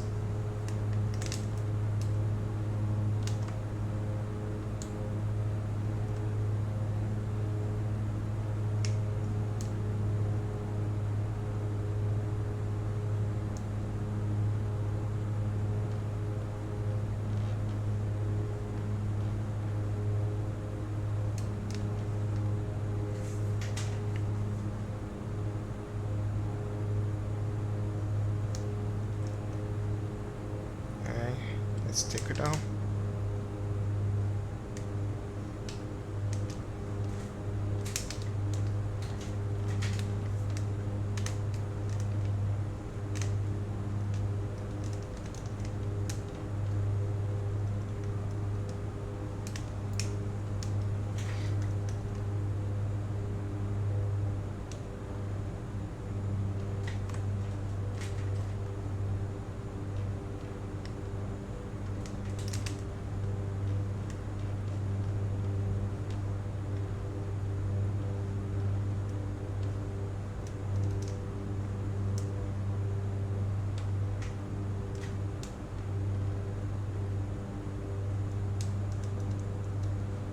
Set the trim.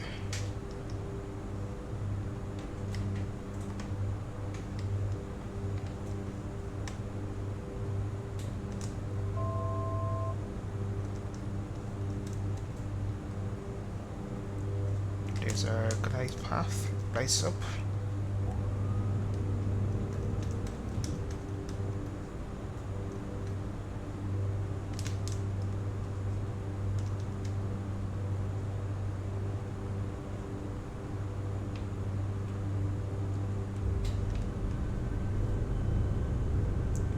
Light on.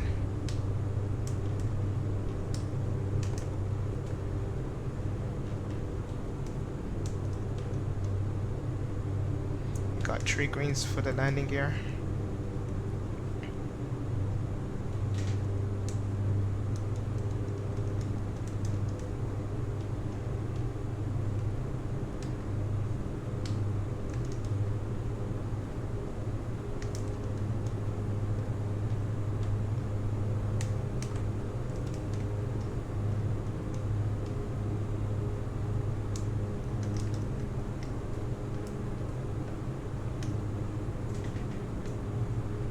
Somehow I feel that this glide stop isn't accurate,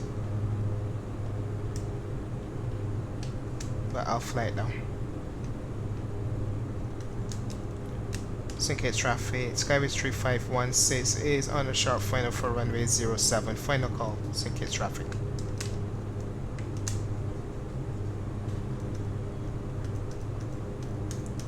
Oh, that was an updraft.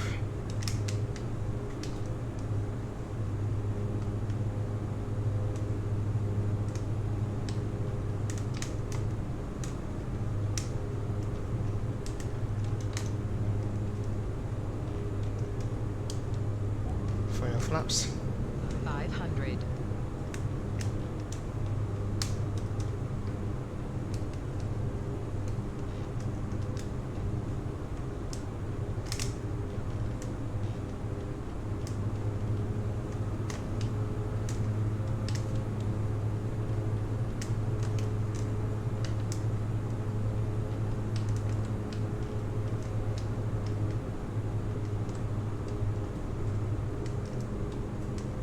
I would have preferred to come in from the seaside.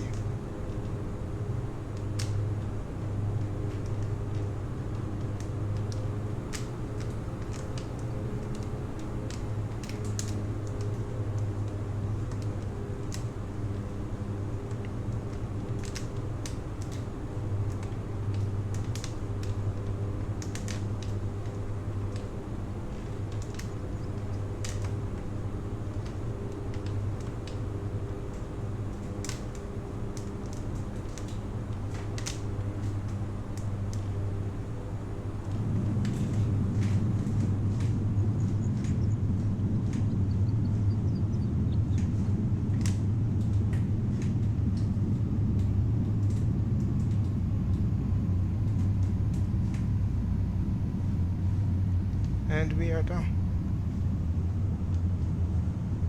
Let me see if there's another exit. Yeah, we can go further down.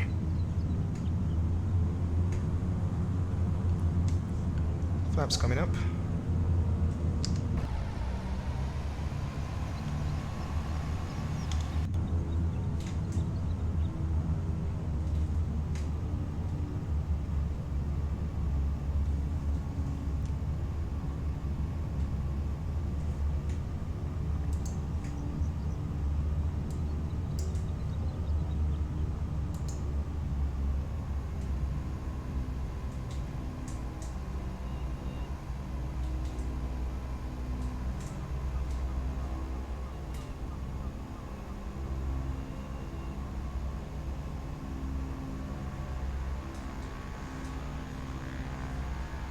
Strobes off.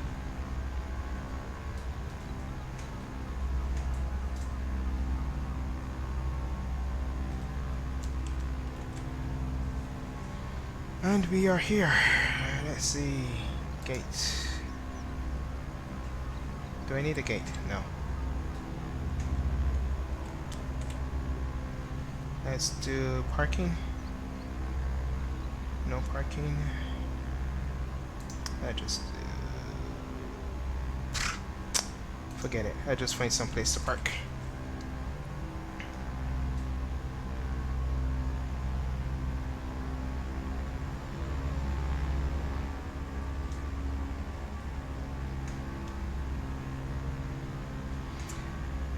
Welcome to Sync Kits, guys.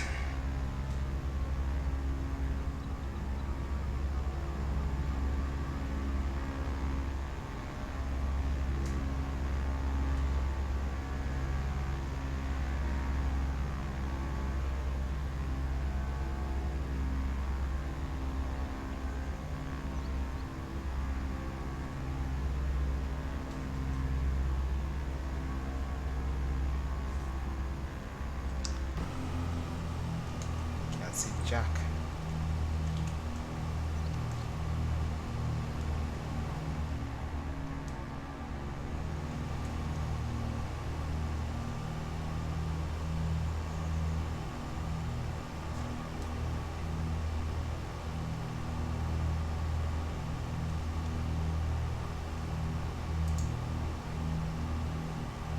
Let's do gate 4.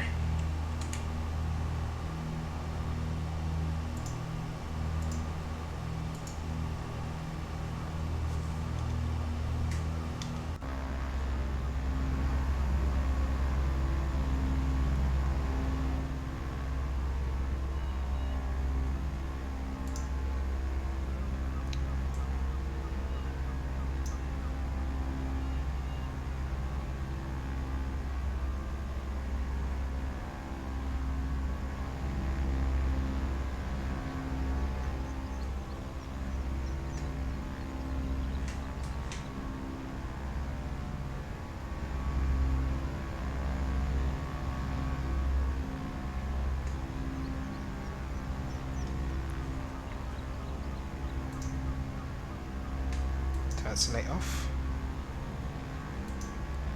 Landing is off. Oh, that was awful.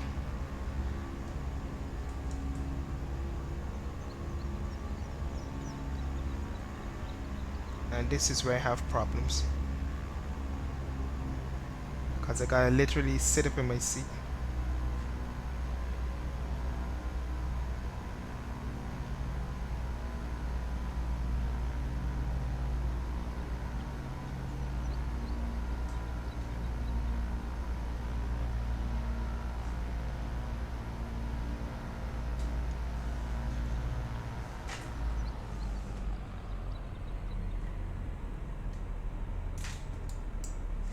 Parking brake set.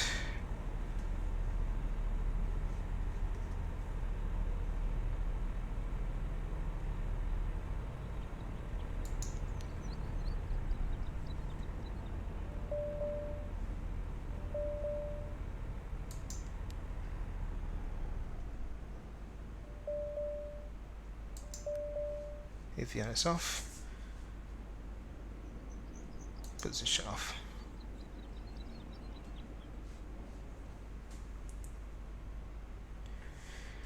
And we are done.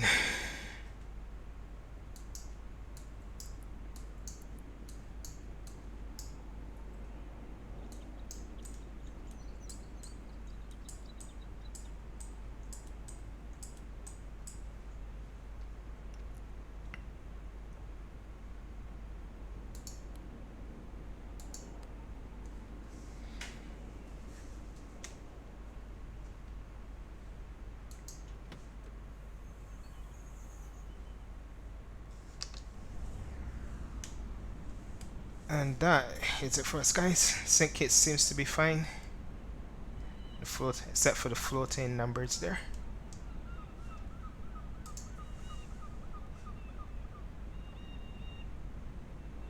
I haven't found displayed it in ages. I'm surprised that I didn't even bounce.